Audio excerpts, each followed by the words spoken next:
Hi, I'm author Abby Tyler, and I am reading Chapter 3 of Runaway Cove, which is a work of women's fiction about a runaway bride who ends up in a small coastal town where the community takes her in.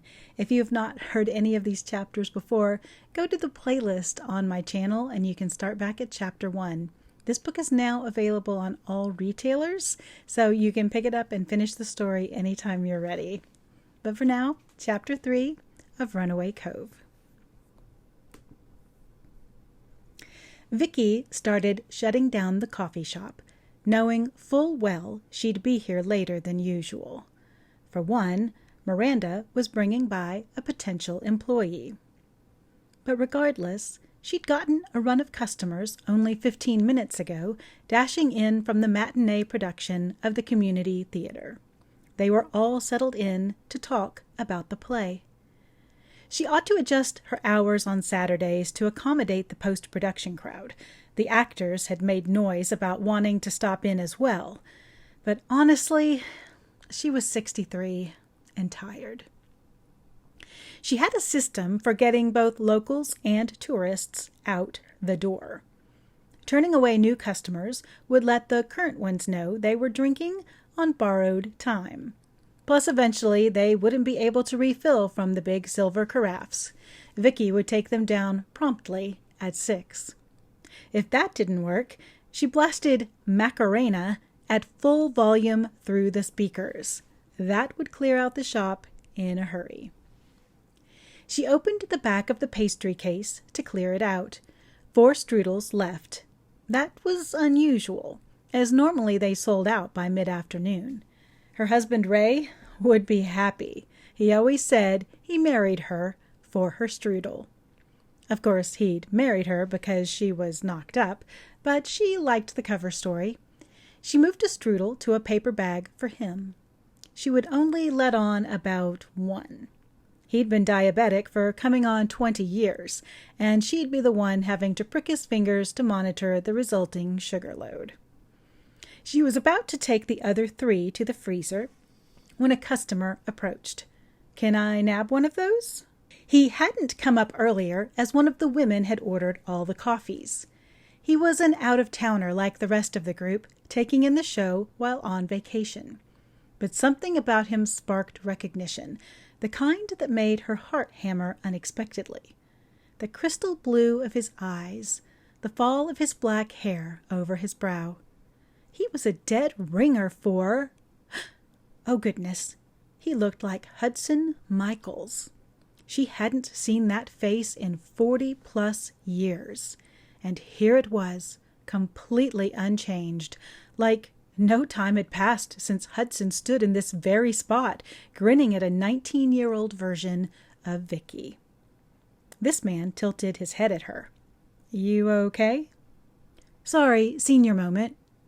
She swiftly jumped into action, sliding a strudel on a plate and dropping it into the microwave below the counter. She set the timer for precisely 42 seconds. In that time, she swiped the man's credit card and printed a receipt.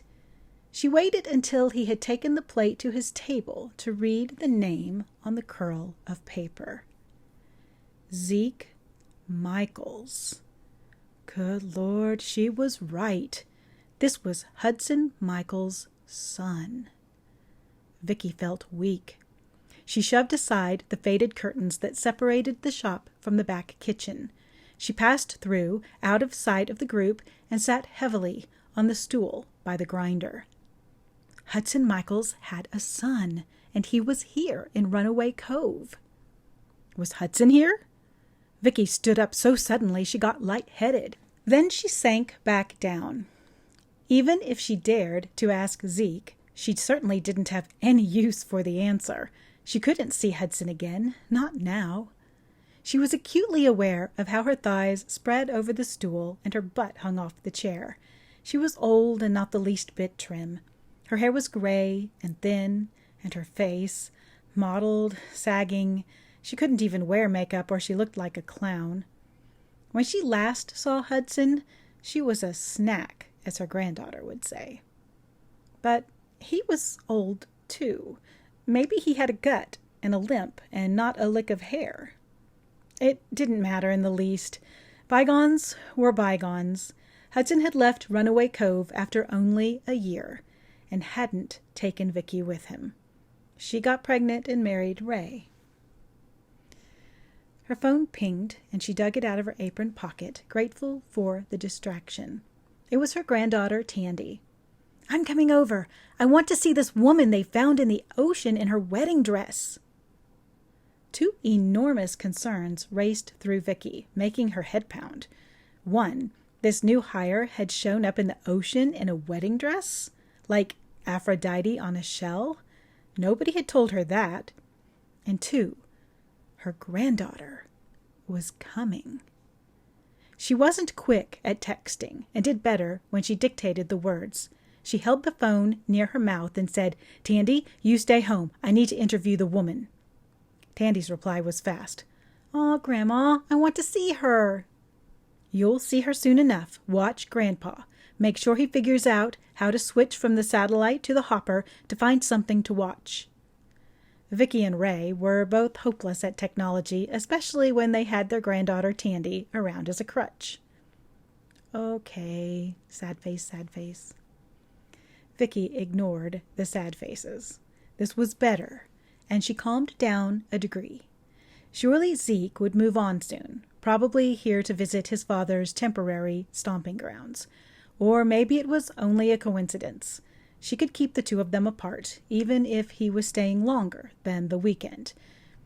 And she had to.